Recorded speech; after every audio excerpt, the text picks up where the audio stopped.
tugas WK-nya semuanya sudah bisa. Nanti kita akan implementasikan untuk teknik klasifikasi, tapi sebelumnya kita akan membahas dulu apa itu klasifikasi. Nah, di sini untuk klasifikasi yang kita metodenya banyak ya, nanti saya hanya mengambil satu basic, yaitu decision tree. Karena kalau menjelaskan semua teknik nggak akan selesai satu semester, apalagi ini hanya 2 SKS, ya, agak pendek. Baik, di pertemuan pertama itu saya sudah pernah menjelaskan ya apa yang dimaksud dengan klasifikasi. Jadi klasifikasi itu sebuah proses pembelajaran di mana di sini punya fungsi target. Jadi datanya itu sudah diatur fungsi targetnya, sudah punya kelas-kelas ya, sudah diberikan kelas-kelasnya. Nah, kemudian model klasifikasi ini akan mempelajari data itu sehingga nanti akan bisa digunakan untuk memprediksi himpunan data yang baru, ya, di mana memprediksi ini artinya menentukan target ya, sesuai dengan target lama yang dipelajari. Jadi dalam klasifikasi kita harus mempunyai data set yang terdiri dari variabel dan satu kelas target. Model klasifikasi ini bisa dipakai untuk deskriptif atau prediktif, tapi yang paling sering digunakan adalah untuk prediktif, ya, untuk melakukan prediksi. Beberapa contoh sudah pernah saya berikan pada pertemuan pertama. Contohnya, misalkan kita ingin memprediksi apakah seorang yang akan kita beri kredit, misalkan di bank, itu akan lancar atau tidak nanti pembayarannya. Seperti itu bisa diprediksi. Diprediksi dari apa? Misalkan dari penghasilannya, ya, kemudian dari gaya hidupnya, misalkan dia sering membeli apa saja. Hal-hal seperti itu yang bisa dipakai untuk melakukan prediksi. Jadi di dalam klasifikasi kita memerlukan data yang disebut dengan training set. Ya, jadi training set itu bentuknya berupa data report. Hanya di situ ada satu atribut tambahan yang berfungsi untuk menentukan kelas. Jadi berfungsi untuk menentukan kelas. Jadi belajarnya sudah dari data sebelumnya, jadi kita sudah punya data customer atau data nasabah bank gitu ya. Oh, kalau yang pendapatannya seperti ini biasanya ya dari data itu yang kita punya misalkan 90% pasti lancar. Jadi di situ sudah ada pembagian data di dalam trainingnya itu sudah ditandai, oh yang seperti ini tuh polanya seperti ini, itu kelasnya apa, gitu ya. Nah, kemudian dari data training itu nanti akan dibentuk model, ya. Kemudian dari model itu lalu nanti akan diuji dengan serangkaian data yang disebut dengan data test. Ya, data test ini adalah data yang digunakan untuk menguji dari model yang sudah dibentuk berdasarkan dari data trainingnya. Nah, ini gampangnya, contohnya seperti ini.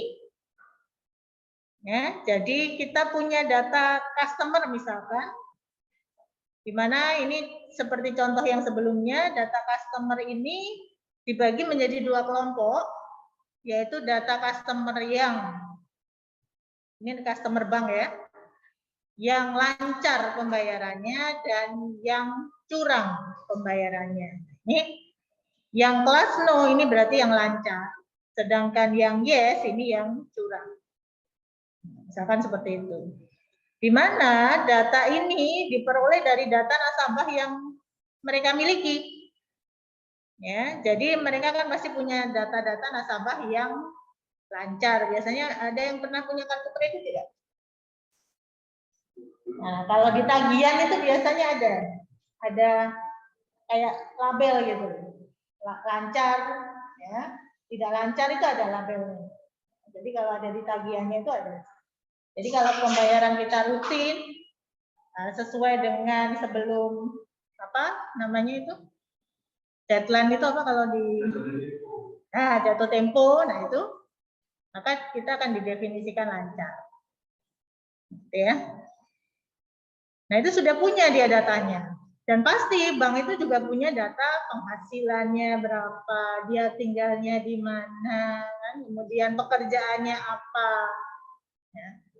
Sehingga data inilah yang digunakan untuk mempelajari pola, ya pola dari customernya yang seperti apa sih yang nantinya itu akan lancar, yang seperti apa yang nantinya itu akan ya sering nunggak lah atau curang seperti itu. Nah data yang dia miliki inilah yang dipakai, ini yang data seperti ini yang disebut dengan data training. Jadi data training ini sudah diberi tambahan label di paling terakhir ini, ya, kelas yang menunjukkan ini penanda mana yang merupakan nasabah yang lancar dan mana yang tidak. Kemudian data ini dilakukan proses pembentukan model. Proses pembentukan model ini disebut dengan proses induksi. Ya. Dengan menerapkan teknik-teknik dalam algoritma pembelajaran. Jadi nanti yang kita akan mempelajari salah satu teknik pembelajaran untuk membentuk model decision tree ya. Setelah model itu belajar, maka terbentuklah sebuah model.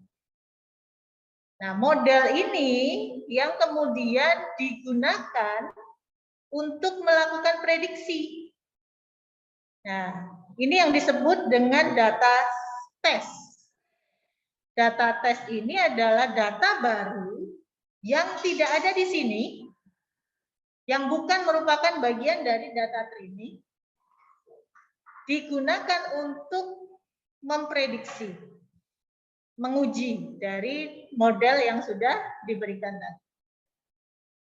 Misalkan di sini ada data baru, atribut pertama tidak, kemudian atribut kedua small, atribut ketiga 55.000 gitu.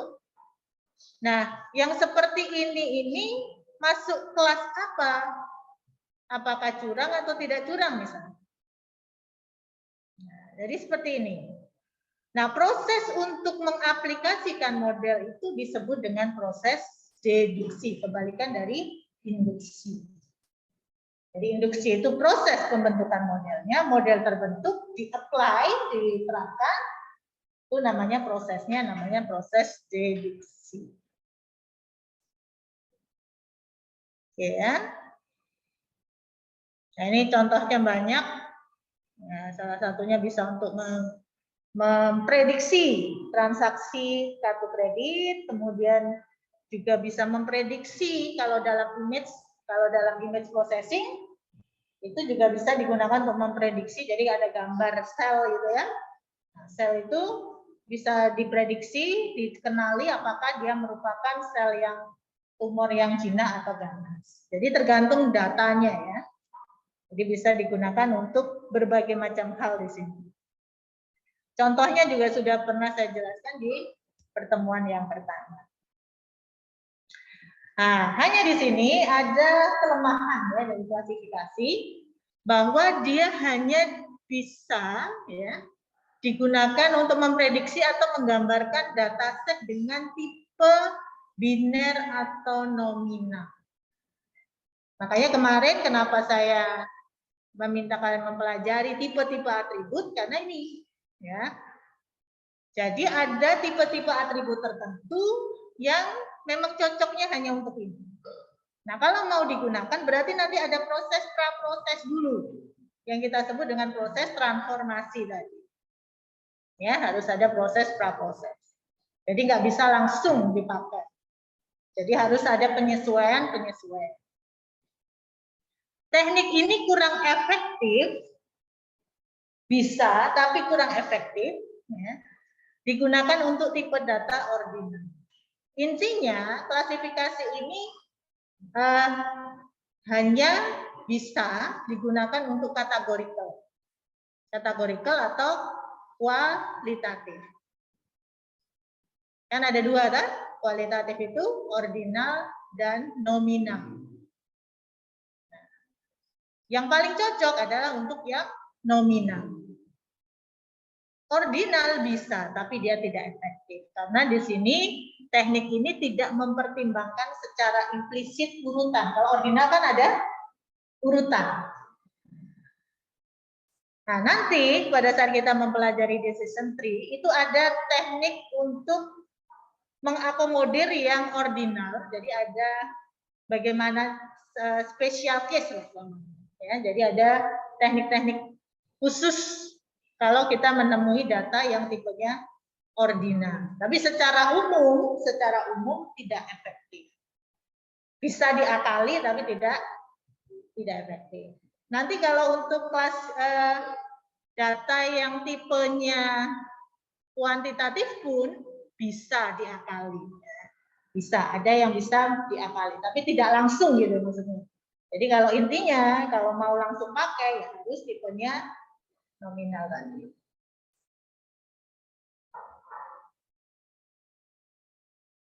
Nah, ini teknik-teknik klasifikasi itu banyak sekali. Ya. Jadi mulai dari bias, neural network, support vector machine. Tapi di sini nanti kita hanya akan membahas satu teknik saja, yaitu yang disebut dengan decision tree. Ini basicnya itu decision tree ya.